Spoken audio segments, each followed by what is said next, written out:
include celebrating with friends, tailgating, seasonal events, holidays.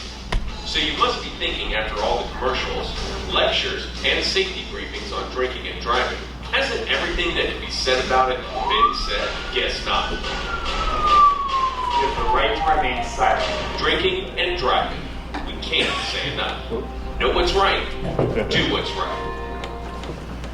All right, we can't say enough. I can't stand up here each and every quarter, every semi-annually, and say enough about the do's and don'ts. You as the individual has to make that decision. It falls back on the choice. You know, whether I do the right thing or make a irrational decision behind getting behind the wheel of the vehicle and drive versus, hey, let me call a resource. Let me call Uber, call Lyft, call the local taxi cab service to get me from that establishment or that area to my residence. So it falls back on the individual. You have the choice. So do what's right. Do the right thing versus compromising your livelihood or your job by running the risk of getting behind the vehicle and driving impaired. All right, let me see a show of hands. Who knows someone who have been charged with a DUI? Okay. All right. Probably they have shared some things, you know, with what led up to the DUI. That person probably was could have been battling some substance abuse issue, you know, with alcoholism. But however, a DUI changes things. It changes the dynamics of the household. You know, it changes, you know, if you know, depending on if you suspended, restricted. So are you able to drive? You know, do I need to rely on friends? Hey, can you pick me up and take me to work? Or my significant other, my spouse? So when I say a DUI changes things, the whole dynamic of that household, not just from a driving standpoint, from a financial standpoint. You know, now money that you could have been saving for a upcoming family outing, guess who's getting all your money? Those lawyers, or that probation officer, or, you know, now I got to sit through a class, you know, for the next 10 weeks, and that class costs on the outside between $600 and $700 that I got to pay. So those monies that are coming out of my pocket or your pocket that you could have been saving for an upcoming family trip that you've been so eager to go on, but you made a simply poor choice by getting behind the wheel of the vehicle and you end up getting cited with a DUI. That's why I say a DUI changes the dynamics of any household, All right, we're starting off with alcohol. Here's my learning objectives. We're going to talk about the effects of alcohol. We're going to pretty much say what is alcohol. Okay.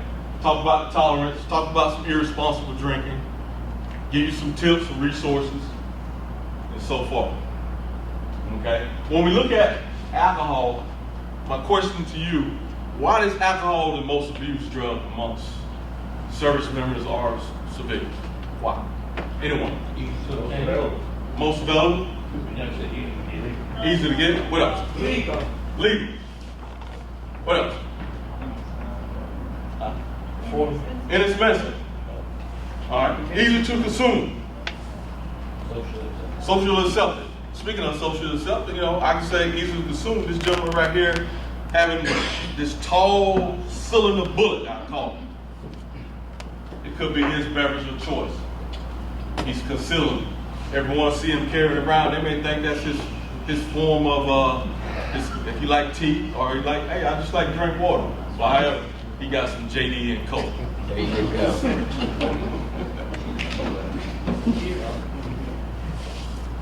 All right, this is how we kind of define alcohol, how it's broken down in some of the simpler terms.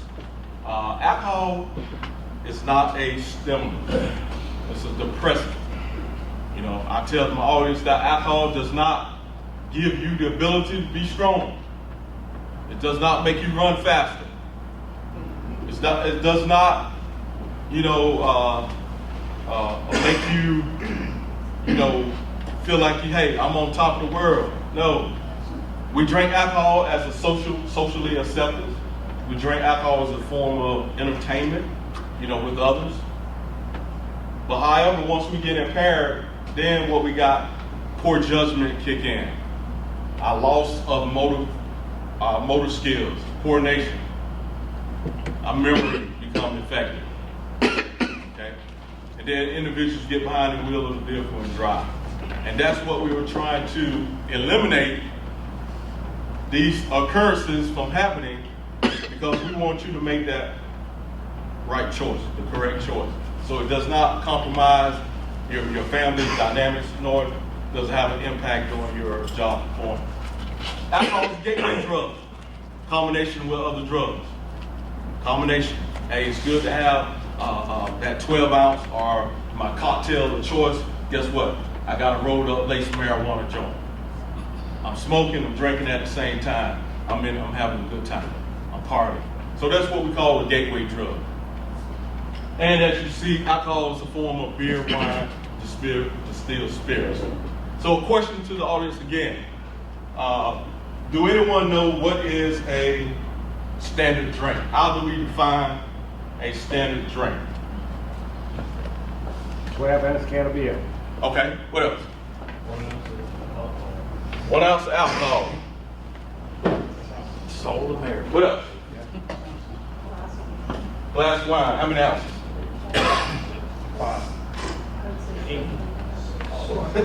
5 ounces. All right, we got 12 ounce can, a bottle of domestic beer. 1.5 ounce of distilled spirit, 80, 100 proof. 5 ounces of wine. Each of those contents carries a 0.06. We're talking about half an ounce of pure alcohol. Okay. For those of you who make alcohol in your basement or that that shed in the back, your proof may be stronger than the domestic. So you have to be careful. You have to be mindful of the proof of the alcohol that you're being, that you're making at the compound of your residence.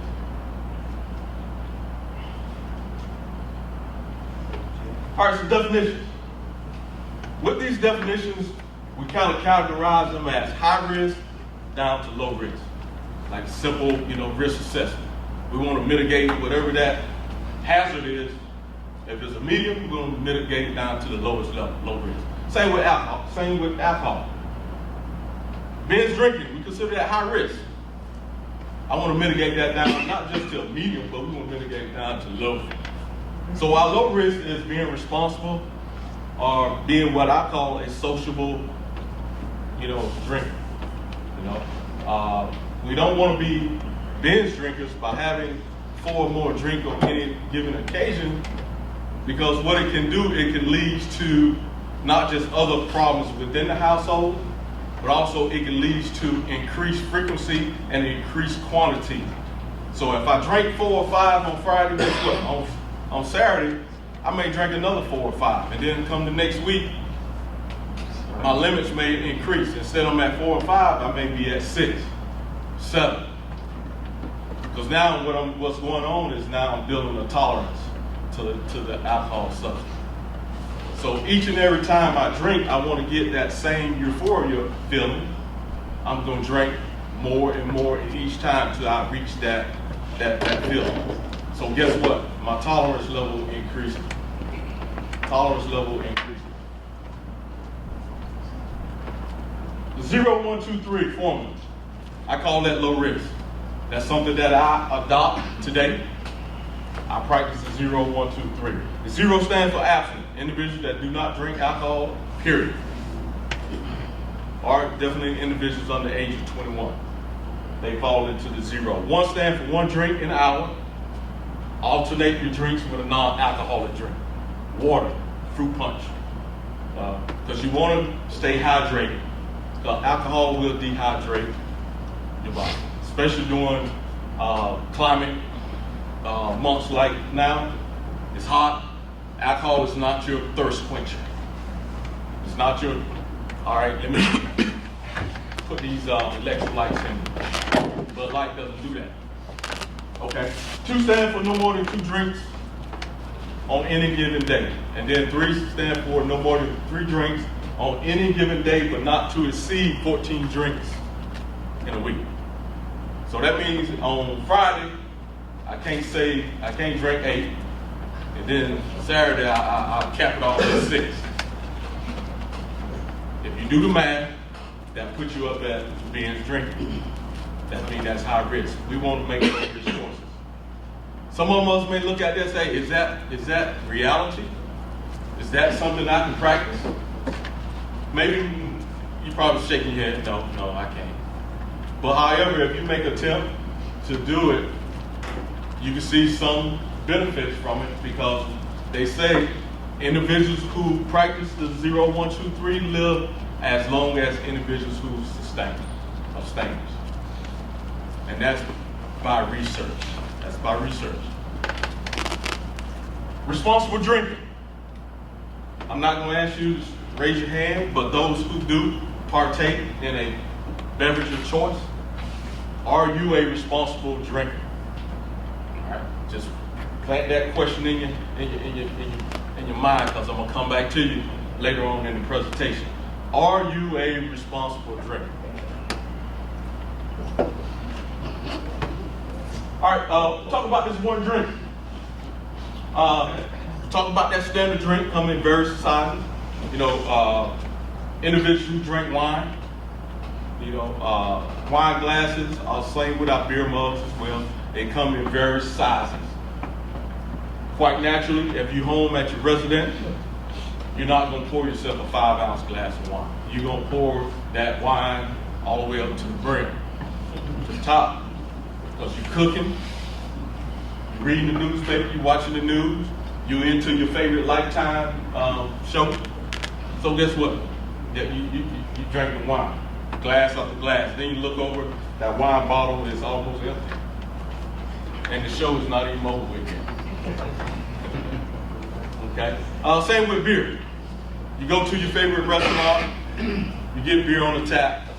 Beer size gonna come in either a short or a tall. That's how most of them. Hey, give me a tall. Tall normally is a 22 ounce. Okay, 22 ounce. Short, 16 ounce. So is a Long Island iced tea a standard drink? No, but that's my favorite drink. I love it. I know the bartender. I tell him tighten it up a little bit for me. What about a margarita? No, not a standard drink. Top shelf. Not even come close. But guess what? I'm gonna leave that establishment after having about maybe 2, maybe 3 Long Island iced tea, because half hour. $2 drinks. Take advantage of it, maximize my dollar. I get behind the wheel of the vehicle and drive. Kind of swerve over the dotted line. Unmarked car. I thought it was a regular sedan, driving with the flow of traffic. Don't pull me over. Guess what? He comes up. Nowadays, we already have a window down. Sometimes they used to tap on the window back in the day. You roll your window down, start having a conversation. Why did I pull you over? Type of conversation. All of a sudden, guess what? Smelling alcohol.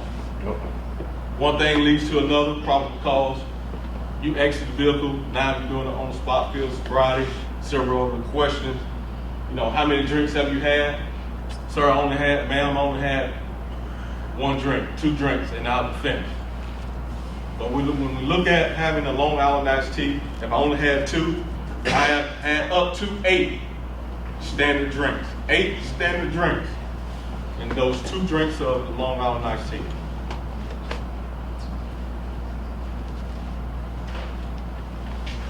Blood alcohol content. Amount of alcohol measured into the bloodstream.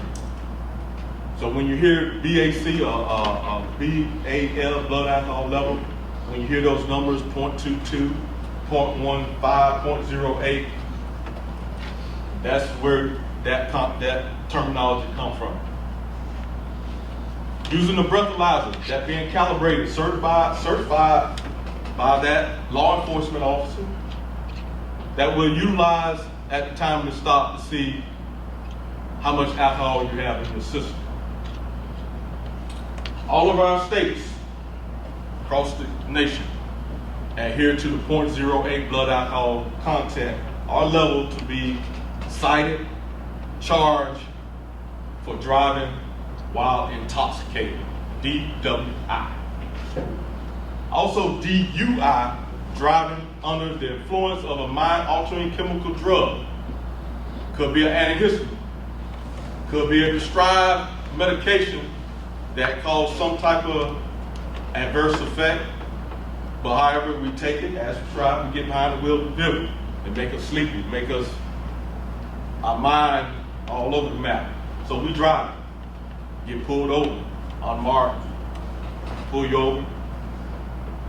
In your defense, you say, hey sir, ma'am, hey, I just took this prescribed medication. Guess what you're gonna get charged with? You're gonna get charged driving under the influence.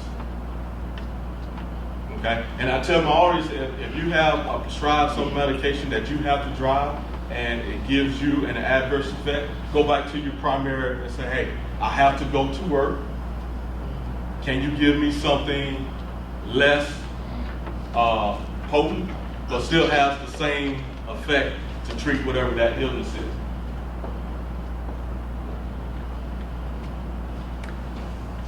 Total body fluid that you see. That's how the BAC is measured. You know, what type of shape I am. You know, am I in poor shape, good shape, young, old, depending on the age. How fast do I metabolize the alcohol? Okay. How fast do I metabolize the alcohol? The effects of the BAC, as the numbers increases, certain things are being impacted due to the human body. Okay. We talked about hand and eye coordination, loss of motor skills, depth perception.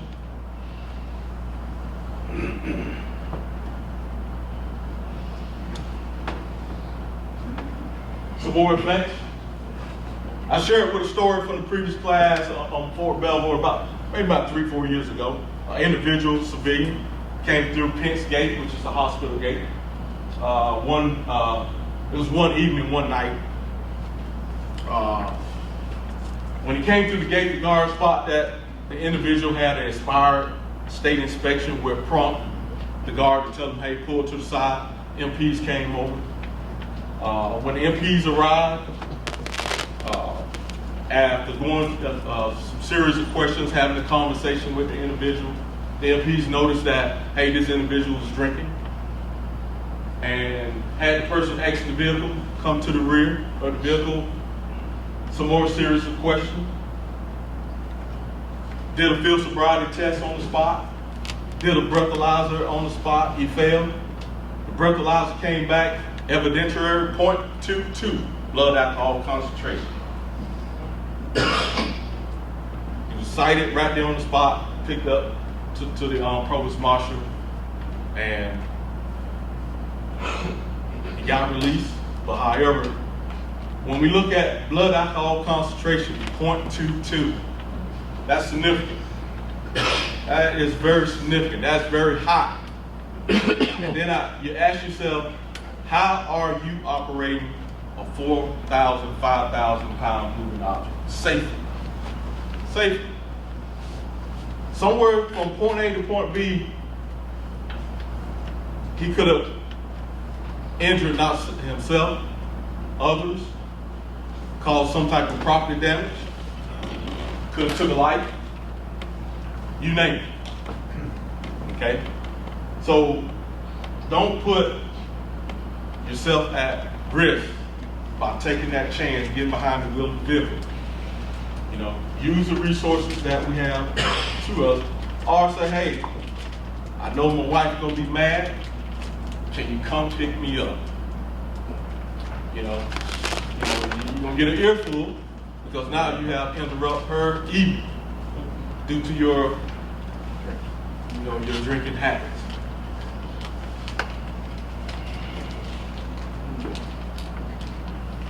All right, here's some of the effects of the blood alcohol concentration.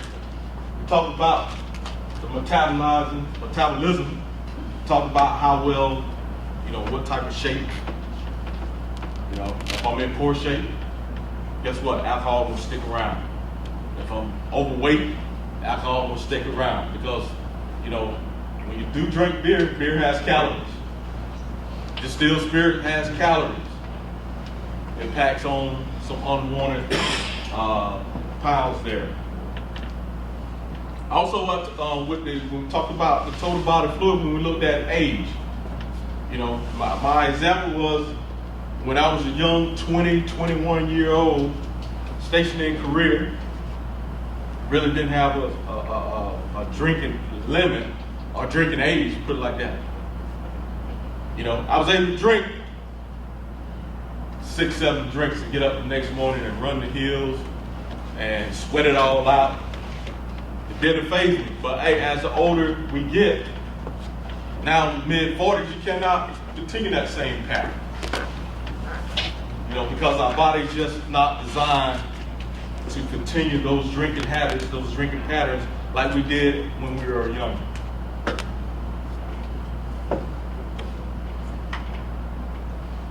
All right, what would be some physical signs that you see in an individual who is impaired?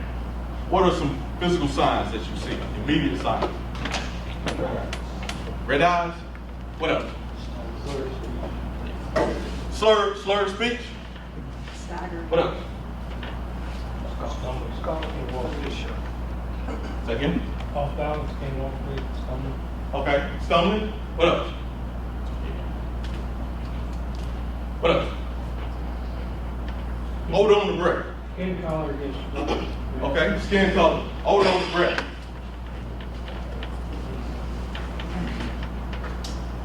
Okay? When individuals are impaired, have you ever came across someone that their personality changed? Okay. Do they get happy? Get loud? Angry? So just imagine when they sober up. When they sober up, go back to that sober state, it's the opposite effect. Some people say, hey, I like when you was impaired because you was a more happy, you was more lovable, but when you're sober, you can't stand to be around.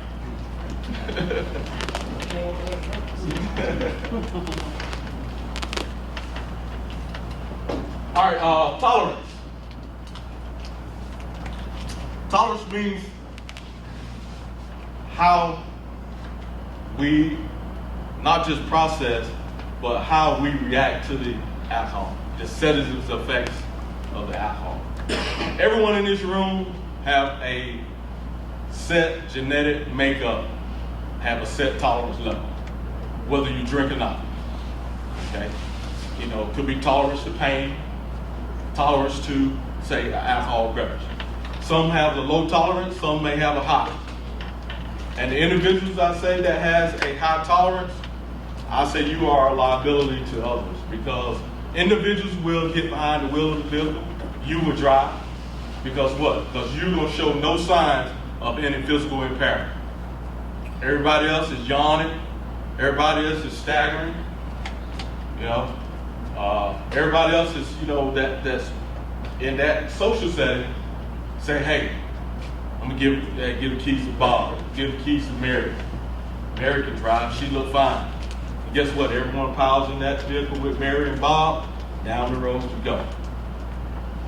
I would say you look back in the rear and see, look, people in the back, guess what? They sleep, they out, passed out. And Mary's or Bob's co-pilot over there, that person ain't no good either. So guess what? Mary and Bob all alone to get you home safe.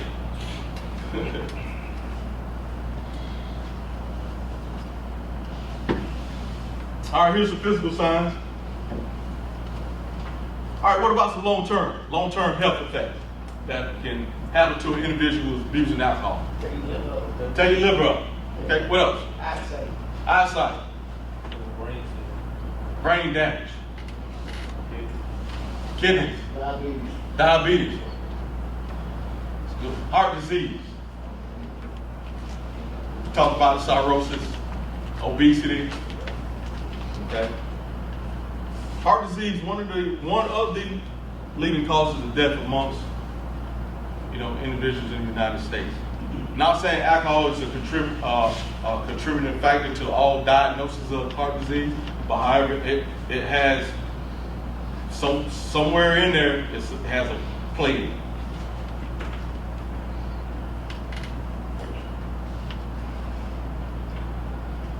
Alcoholism, alcohol dependent disease. Okay.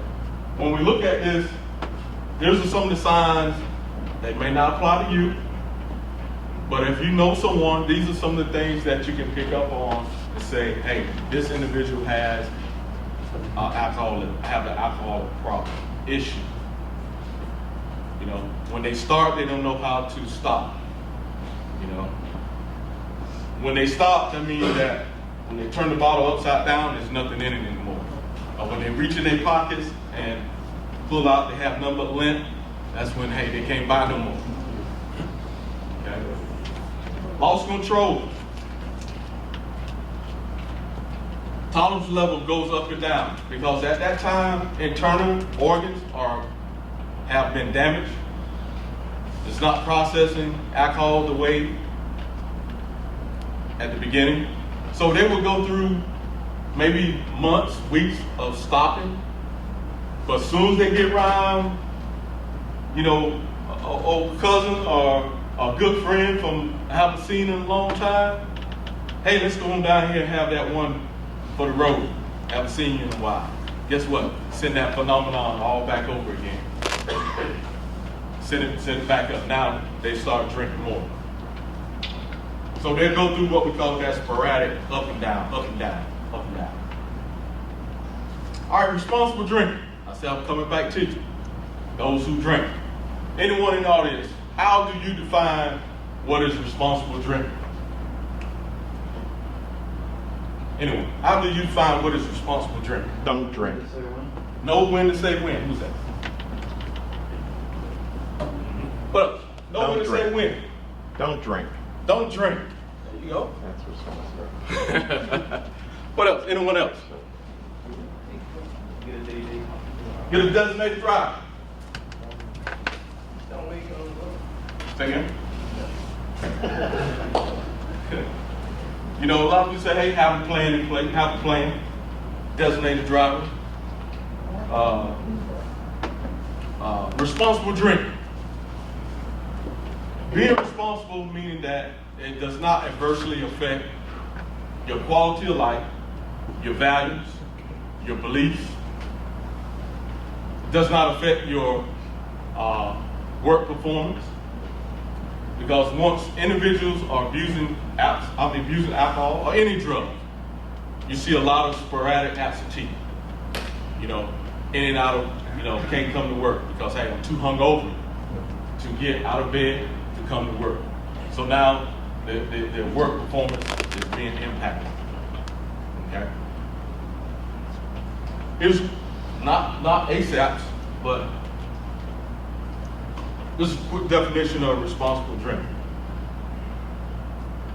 At the end of the day, just having a plan in place, whether you're going to a backyard barbecue or you're going to a celebration, if you know you're going to partake, have a plan. Have a plan on how you're going to get from that establishment back to your residence.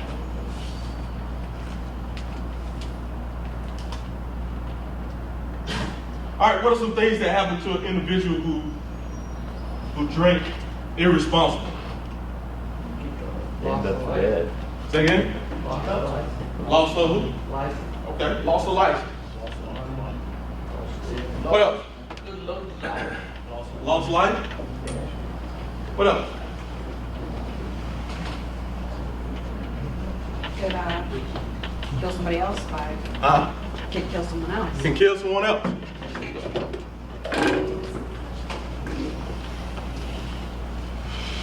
All right, here are a few things that can happen to an individual who's being irresponsible.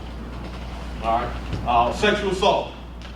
We see it all the time up there on Fort Belvoir. My program manager sits on the SAR board, and I would say about 6% of those cases that she reviews, alcohol is a proponent. Whether it's with the perpetrator or the victim, alcohol is a proponent.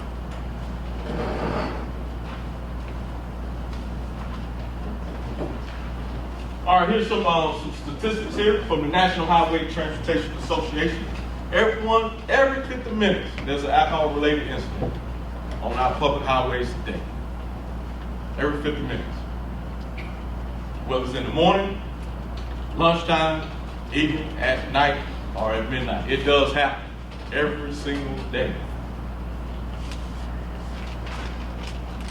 State of Virginia.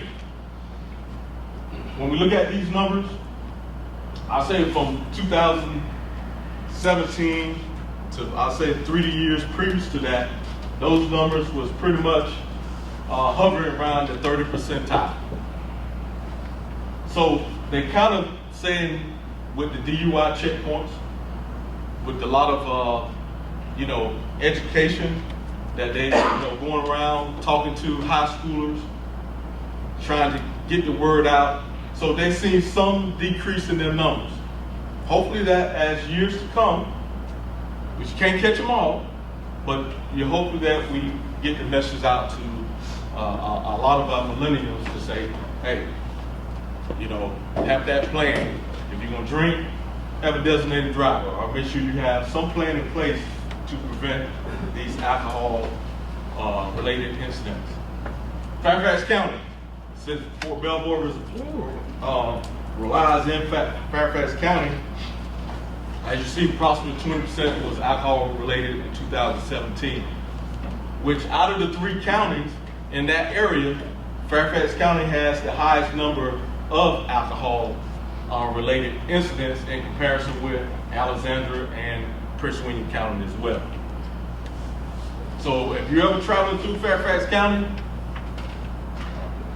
you're gonna be on your obey the speed limit because they're out there. Here's another chart. About 5% of drivers, 5% of drivers who have a blood alcohol level of 0.10 or higher account for 7% of fatal accidents between those hours of the night. I always say if you're out and about, you're driving with your family, or you're trying to get back to your residence, I'll be a defensive driver. Don't just assume that you've been traveling down this road for the last 5, 10, 15 years, you know the traffic, okay? It just takes one individual impaired, because now the judgment is being skewed, getting behind the wheel of the vehicle. You got a lot of 2-lane roads. It don't take much for an individual to go beyond those dotted lines and you going head on with that individual. To the right of you is big number of oak trees, a ditch. Well, here's a car coming directly at you. You got a decision to make. Do I hit a tree, or do I try to miss this oncoming car? Okay. Someone I want to share with you last year, December 30th, 2018, Washington Redskins game. Individual left that game impaired. He said he had up to 10 drinks throughout the game. On his way, I guess he was going home, ran into a family, mom, dad, 3 kids. Kids were under the age of 10, all 3. Mom, dad survived, 3 kids didn't make it. Did not make it. And he just recently, I think in the month of June, just recently was sentenced due to vehicle manslaughter. Okay? It happens every day on our roads.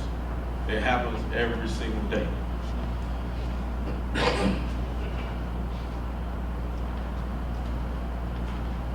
Stressors.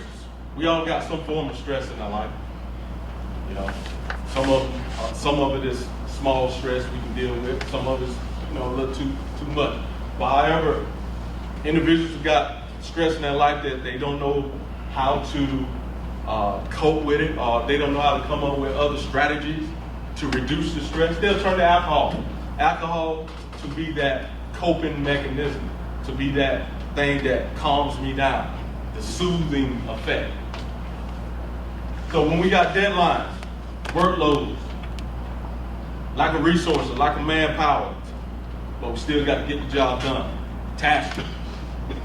I get them all the time. Sometimes I'm about 1 foot out the door, got my book bag on the shoulder. Guess what? Oh, hey, you got a task. I need you to take care of this before you leave. God, I'm swearing up and down. Guess what? Now I'm frustrated. I'll go back, do the best out of my ability to get the task done. I walk out the building. I said, man, I got to have a drink. Guess what? I let the task get to the best of me. And now, before I even get off installation good, I don't stop by class 6 and got me a 12 pack. So that's what individuals will face when we talk about stress. Stress at home, financial problems, health or family problems, relationship issues. And we see at the bottom, outside stress, community, conflict with friends. Drinking tips, I want to leave you with. You know, we heard eat during and before. That's a must. Can't drink on an empty stomach. And then like now during our season, summer season, you definitely can't drink on an empty stomach, especially if you're outdoors. Your body can get dehydrated. You know, I say, you know, that 12-ounce Bud Light or that cocktail, it don't have no electrolytes in it. Okay, so you cannot use that as your favorite thirst quencher. Soju Gatorade.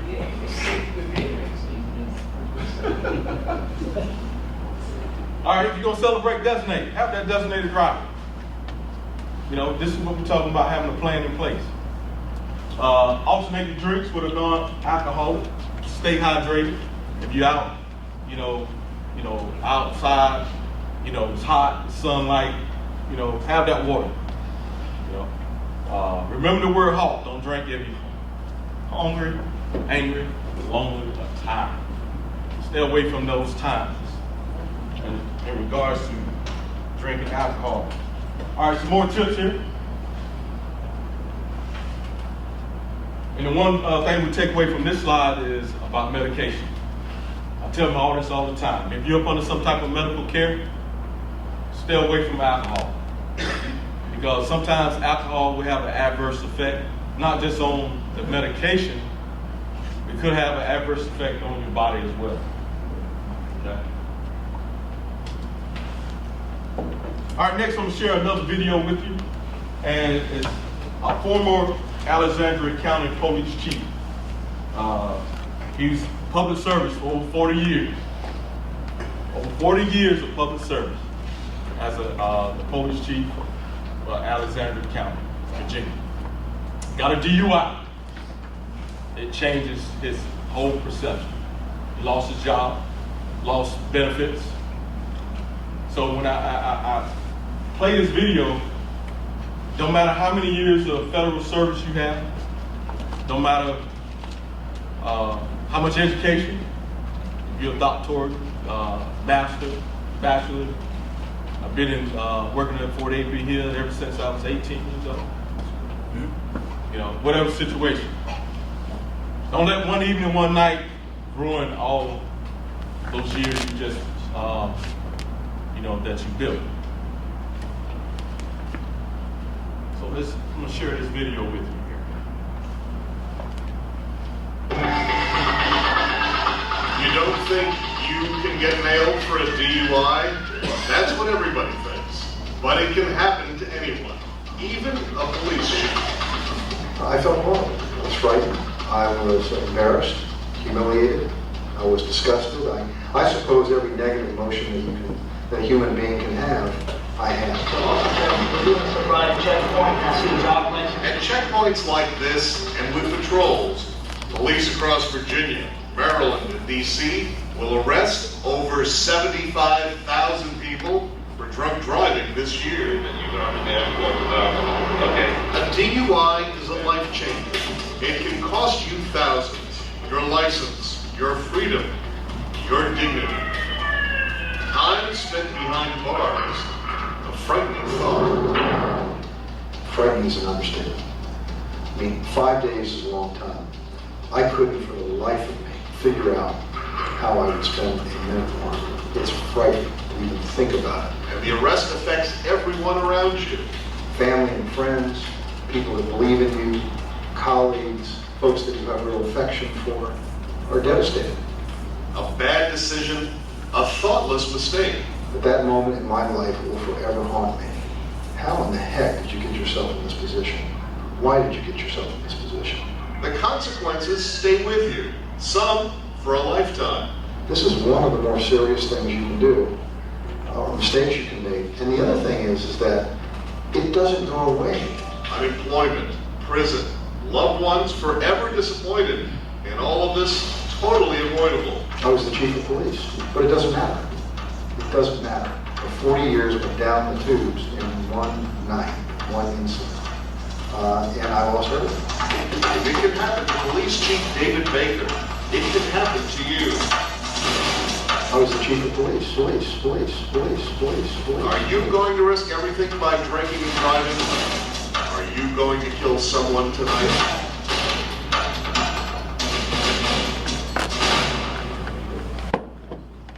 And I can tell you with Checkpoint Strike Force, they have definitely stepped up in that Northern Virginia area where they have started to do more random DUI checkpoints, not just on 4th of July, not just on Memorial Day or Cinco de Mayo, St. Patrick's Day, throughout the holidays. They have ramped them up more because, yes, we want to get those individuals off the road, and also we want to, definitely save lives. And that's at the end of the day. We want to save lives there. All right, keep trucking right along. THC, marijuana. There's been a lot of buzz going on in our national news that talking about, THC, CBD, cannabinoids. When it come down to CBD oils, which is some are, you may hear THC free, hemp free. Okay, so I'm gonna share a slide with you that talks about THC versus CBD. You see some of the difference between the two. Okay, quick learning objectives up front. All right, who knows what the active ingredient in marijuana can cause an individual to get high? Okay, there you go. I was gonna see if we were gonna catch on to it. Who was it?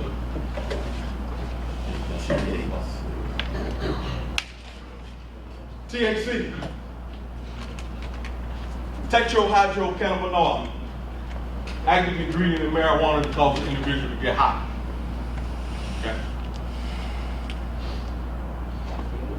Marijuana is a psychoactive, mind-altering chemical drug, just like alcohol is. Have some of the same similarities when we talk about those effects. Loss of coordination, short-term memory. You probably hear, individuals that get the munchies, increased appetite. Psychoactive drugs produce mind-altering state similar to that of psychosis. When we talk about psychosis, we talk about, we talking about regular marijuana users. I'm not talking about a weekend warrior. I'm just talking about one that smokes on a routine basis. Okay? The marijuana will have an effect on that person's, mind, state of mind, to a point where they would believe or think something occurred in reality, but it never did happen. That's the marijuana that have an effect on the brain. And that's the psychosis part of it, the effects of it.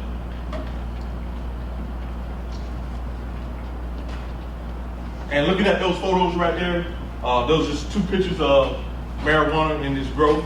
One in its early stage, one in its latter stage of growth, and the chemical molecule setup of it.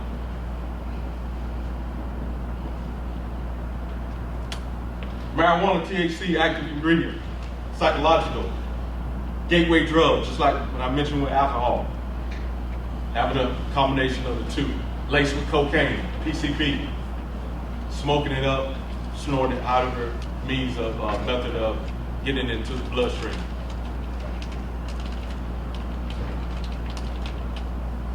All right, types of marijuana. We know the distinct smell in marijuana when you smell it, in comparison with someone just lit up a cigarette. You know, marijuana comes when it's cut down into fine particles. It looks just like what we call some of our seasonings that we have in our counter. Oregano, parsley. Some dealers will add that into their product to stretch their product and sell to individuals. And you will never know that you smoking parsley mixed with, or you got oregano mixed with marijuana. The hash. Hashes. That brick right there, or the block right there. What it is the resin from a cannabis indica plant, the oily substance that is retrieved from that plant, along with other forms of marijuana, is packaged into a block form, and individuals will slice it, cut it up, and real fine to a point where they will roll it up and smoke it. Hash oil. Hash oil will come into a vial like that, and individuals use hash oil to get a brush and wipe it on like a cigarette, let it dry, then smoke it. Now what you're doing is you're getting the THC effect from the particles or from what you just wiped on that cigarette, and that's how that individual is inhaling. That form is a much stronger form, but not a preferred method. Individuals will go through the traditional you hear about, all right, let me roll it up. Got to put the leg on it. And hey, we're gonna fire it up, we're gonna smoke, we're gonna pass it around. That's the old traditional way. That is the preferred way. Just like any other drug, it's consumed some way, but the preferred method is smoke. Some individuals will boil it, cook it, drink it. Like I say, will be mixed with other drugs as what we call a lace marijuana joint with PCP, cocaine, heroin. Heroin also come in a powder form, not just liquid. Come in a powder form. Look just like cocaine. But the individuals that you see that doing heroin, by the time especially doing the intravenous injecting, now they have burned it down to a liquid form. They're using the needle to inject it in the system. But however, heroin does come in a powder form. Same thing with we heard of fentanyl. Fentanyl also comes as white powder form. Individuals will lace a marijuana joint with fentanyl. However, it don't take but a pin drop of fentanyl to kill you. And matter of fact, this morning I was getting dressed on the news. I don't watch American Idol that much. I don't know what season she was. She was on one of the seasons. She was just part of a drug bust that had 2 pounds of fentanyl. And they reported that 2 pounds of fentanyl can kill up to 450,000 people. Fentanyl is a dangerous drug, and our American citizens are putting that stuff in their body. Some make it, some don't. Just like any other drug, you got those short-term effects. Here with marijuana, short-term effects, short-term memory loss. Having a discussion, having a conversation, 4 to 6 hours later, you don't recall even having that conversation. You don't recall going to that individual's house. You don't recall doing this at the job. Because now your memory is becoming affected. Increased appetite, you heard that, munchies. Red shot eyes, just like alcohol. Alcohol, give you red shot eyes.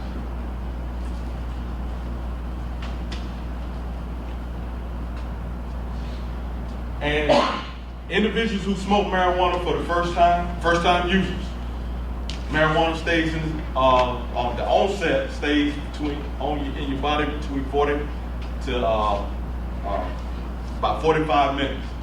The effects of it. First time users can go into a cardiac arrest because now you just inhale a chemical that your body has never had before, and now your body trying to make an adjustment. What did I do? All right. Do I go into a increased heart rate, or do I go into a automatic shutdown? So that's what can happen to an individual on their first onset of smoking marijuana, because you never know what the chemical components or the chemical spray that they spray on these plants as they're growing to a point where individuals are, when they're smoking, you're inhaling not just the plant itself, but the chemicals also that is sprayed on at that time as well. More effects of THC. Marijuana contains more tar than average, menthol, smoking cigarette. Also, you see, it can cause, lung cancer, bronchitis, just like any other drug, any other effects. If you're abusing the drug, it's gonna have some type of effect on the body. You just can't, even though nowadays individuals use marijuana for medical purposes, yeah, it has some benefit. But when you're abusing certain drugs, it will damage your organs. Liver, kidney, gallbladder. All those things become your lungs. All those things become affected. Just like alcohol, withdrawal effect. Marijuana has the same thing. Person trying to kick the habit, trying to go clean, cold turkey. Inability to sleep. At one point I had, the munchies. I love to eat. I was eating up everything in the house. But now, since I stopped smoking, now I have lost the appetite. I'm irritable. I'm always agitated.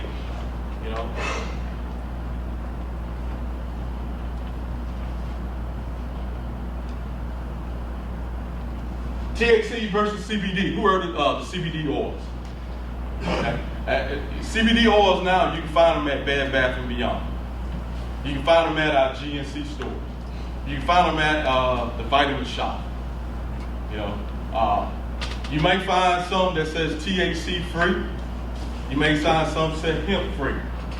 All of our federal workers, including our service members, we are prohibited from utilizing CBD oil because CBD oil is a chemical component of marijuana. Okay. I have a memorandum signed by the Undersecretary of the Army that I can share with if we got any supervisors here that if you want to take back, post it in your area. It talks about the prohibiting use of any chemical component of marijuana, and CBD oil is one of them. Okay. As you see, all the great benefits that CBD has for the body: inflammation, treating pain, joints, nausea, individuals that going through chemo, help get their appetite. Have you heard, I heard someone say this, that food tastes like metal when individuals are going through chemo. So this helps get their appetite to eat, foods again. And it'll help them through that process. And as you see with the THC on it, you see the good in the bad. So like I say, both of them have some good similarities. One ingredient, they get you high, and the other one is a non-active ingredient. I always say this information may not apply to you because of your status. But however, if you got a loved one that is going through some type of chronic pain, illness, this could be a recommendation for you to help with that current situation. All right, this is how you will. This is, matter of fact, this one here you'll find in Bed Bath & Beyond. Yes, sir. You said that the CBD can't do that in military, correct? Correct. Okay. If it's not getting high, is it just because it's way from THC or? No, it's a non-active ingredient of the THC. Okay, so when they test for THC, it's positive. Yes, you will. So that's probably what we can't distinguish. Well, as you look at the molecule breakdown, the oxygen and the hydro, I think the H stand for hydro is something oxygen. See the difference in between the two and the links? That's how that far off between CBD and THC is. An H. And it's still, like I say, it gives the same effects. You know, as far as, you know, when we talk about inflammation, joint pains, and all that good stuff. So that's the reason why now you hear a lot of the buzz about individuals being prescribed as for medical purposes, you know, to help in those current situations. All right, here's a chart here. You know, across the United States, as you can see, states that you see in green has legalized it for medical and recreation. And then what you see in blue, they just have legalized it for medical use only. And I would say, in my opinion, I said probably within the next 5 to 7 years, we all gonna be either green or blue. One of the two, across the whole nation.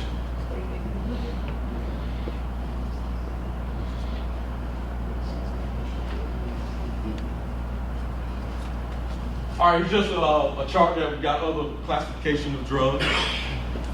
You're talking about from depressants, we're talking about the alcohol, THC, it's a depressant.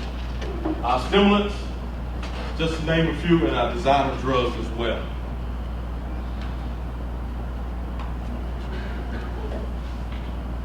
All right, outside the Army Substance Abuse Program, here's some additional resources that you can utilize. I have community resources. I have a resource guide as well. Like I say, this information may not directly impact you, but if you may have a neighbor, you may have a loved one, uncle, auntie, hey, give them this information. Help that individual out.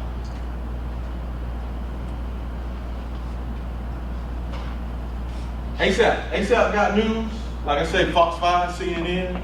Why can't ASAP have that news? This is another form of we putting out information that Army Substance Abuse do. You know, not just through Facebook, the Garrison Facebook, the Eagle, but however, in this form, I push whatever we got currently going on or whatever we got going on in the future. I try to, you know, put it out in this form. Currently, we got the 101 Days of Summer Sense. It's like a safety campaign that the Army promotes throughout the summer. From Memorial Day all the way to Labor Day. We want to thank safety. Safety from a standpoint when you're out and about doing your family activities, when you're down at that favorite, you know, water or lake where you like to fish. I always tell my audience, alcohol and water don't mix. You know, it always, somewhere down the line, we'll have, you know, 2 or 3 drownings of individuals that are assigned to Fort Belvoir, where it came down, you know, down the block and said, hey, this service member went to a state park drinking, got on the boat, had an accident, someone drowned. Okay, this is the time we try to, you know, let individuals know, don't drink alcohol if you know you're going to be boating. Don't drink alcohol if you know you're going out swimming or rafting or, you know, whatever the case may be, and water is around. Because now once you're, like I say, once your motor skills are being impacted, you show me a great swimmer who can swim under the influence of alcohol, then I may give him a pat on the back.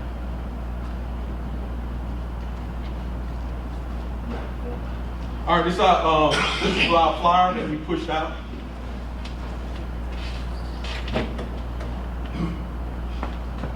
Here, what I want to share with you. You may not have it down here, but however, this came out from CID, and it talks about cannabis infused soda. All right, these drinks have THC in it. Okay, not saying it's in your 7-Elevens, not saying it's at Wawa. It's not in those cases. But however, if they got mom and pop tobacco shops in the area, they may sell this. And if you don't know what it is, you think it's a nice fruit drink. You think it's a orange juice, and you get it and you drink it. Guess what? You got THC. THC is in your body. And definitely states that who have legalized it, quite naturally they are selling it. They are selling it. They are selling it. Another CID broadcast notice I want to put out to our community.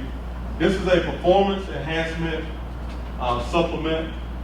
It was found at one of our Air Force base, selling at the in one of the I guess they call BX or main exchange. It was on the shelves. This supplement has a steroid. Has a steroid in it. So after it was tested from 2 different labs, they found the contents in it and they removed it from all APs across the globe. But however, you can still get this supplement at the GNC, at the vitamin shop. They do sell it. So I know if you got into workout buffs, into supplements, read your content so you know what you're taking. All right, Warrior Pride. Warrior Pride is a campaign that the Army supports. We call it 365 days a year. And I always just go right to the point. And D as in duty. Do your duty as a soldier or a civilian. Stay mentally and physically tough by not abusing alcohol and drugs or other drugs. As long as you're doing that, everything will fall into place. You'll be the outstanding worker. You'll be the outstanding individual in the community. You'll be volunteer for everything. You'll be the outstanding parent, you name it. Because you're doing your duty to stay mentally and physically tough and not abusing alcohol and drugs. Any questions? Any questions? Any questions? Any questions? I need one volunteer. I need one volunteer. I need one volunteer to come walk the line I have up front.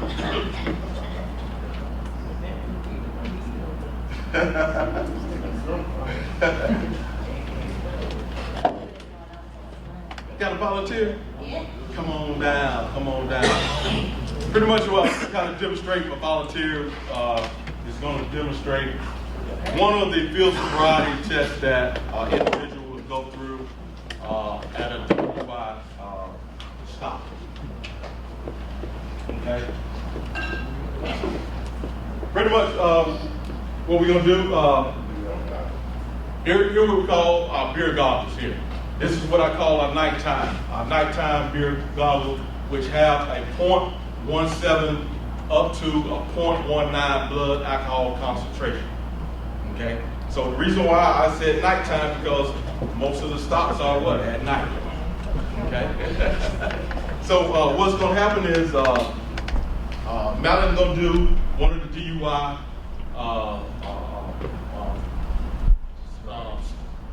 field sobriety test, which is the heel to toe. Heel to toe, arms parallel with what I call the marching circle. And we're going to do 7 steps. 7 steps, get to the end, stop, turn around, and come back. So now you can definitely see the effects of the blood alcohol concentration on the individual as they're driving. So you understand what you got to do. I understand the task ahead of me. see the line. All right. We'll do a heel to toe. Arms will be parallel with the margin circle. All right. Here you go. Go ahead and put the goggles on. For safety reasons, I was going to stand nearby, so we don't want those head angles. All right, you begin. Arms parallel, head to toe. Yeah. Lock her up. Feet together, feet together.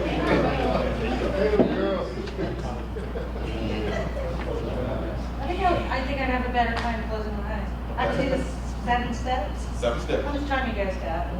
3, 4, 5. Hey, just go get your keys upside down. You good? Turn around. You on the line. And feet together, feet together. Feet together. I'm going to jail.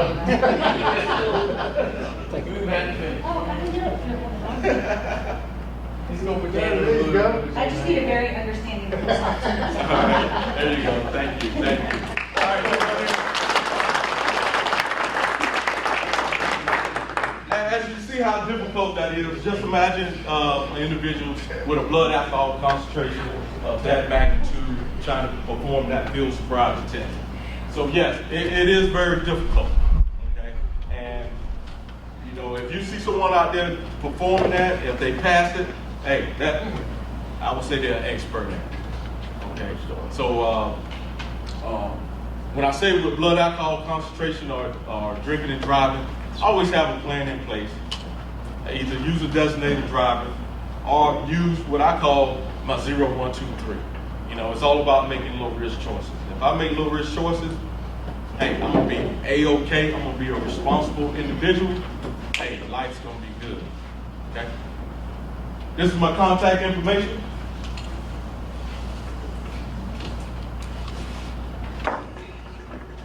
I have resources in the back of other programs within the Army Substance Abuse Program. The one thing I do like to share with our civilian workforce is the Employee Assistance Program. You know, that is a free service. It's a service to our federal employees. No matter what you got going on in your life, it don't have to be substance abuse related. Could be, hey, I got some dynamics going on in my household. I got a little stress. Hey, I just need someone to talk to. You know, Dr. Brandella, which is our EAP, he does short-term counseling. Hey, if something that is in your arena that you need some assistance with, feel free to stop back there, grab a flyer, call him up. He's ready to assist. All right.